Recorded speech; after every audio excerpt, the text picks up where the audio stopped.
et trempé du sang des Sénégalais tombés, l'idéal national en bandoulière lors des nombreuses luttes pour notre démocratie. Malheureusement, la majorité parlementaire a décidé de ramer à contre-courant de la volonté du peuple sénégalais, pourtant clairement exprimée au soir du 24 mars 2024.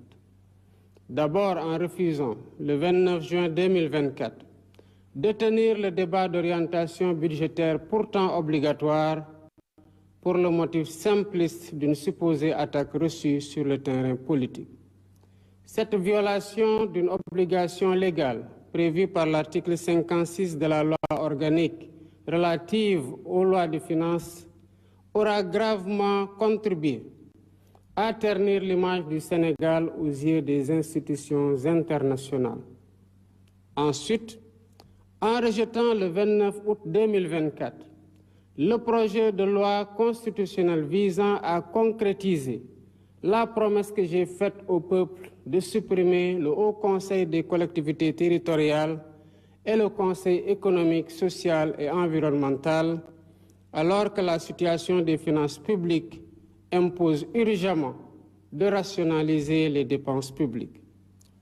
Enfin, en allant jusqu'à l'usurpation des prérogatives constitutionnelles du président de la République pour fixer une date pour la déclaration de politique générale en violation flagrante de l'article 84 de la Constitution et de l'article 97 de la loi organique portant règlement intérieur de l'Assemblée nationale, sans parler de la menace d'une motion de censure que cette majorité fait planer sur le gouvernement. Mes chers compatriotes, en imposant par la force du droit la date du 13 septembre 2024 pour la déclaration de politique générale, il ne s'est pas agi de duper le peuple sénégalais, mais simplement d'asseoir fermement l'autorité de la loi et de rappeler par les actes que l'ordre politique sous mon magistère ne supplantera jamais l'ordre légal. Il y allait donc de mon devoir juridique, éthique et moral de ne céder la moindre parcelle de tolérance aux contenteurs de la loi. J'en ai donc conclu que le gage d'une collaboration franche avec la majorité parlementaire dans le seul intérêt du peuple sénégalais était une illusion. Celle-ci ayant décidé de se détourner du peuple pour promouvoir le culte du blocage et ainsi entraver la mise en œuvre du projet sur la base duquel j'ai été élu. Voilà pourquoi, en vertu des pouvoirs qui me sont conférés par l'article 87 de la Constitution, et après avoir consulté le Conseil constitutionnel sur la bonne date, le Premier ministre et le Président de l'Assemblée nationale sur l'opportunité, je dissous l'Assemblée nationale. La date des élections législatives est ainsi fixée au dimanche 17 novembre 2024.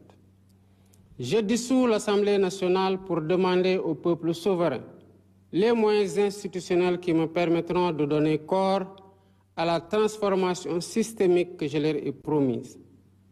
Aujourd'hui, plus que jamais, l'heure est venue d'ouvrir une nouvelle temporalité à notre quinquennat. L'article 3 de notre Constitution rappelle que la souveraineté nationale appartient au peuple.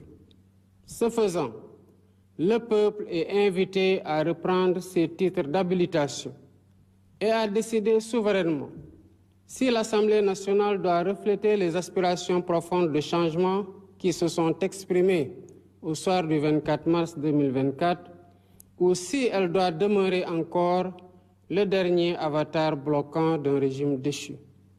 En tout état de cause, le gouvernement garantit la bonne organisation des élections et l'expression libre et démocratique du choix du peuple et que le meilleur gagne. Vive la République.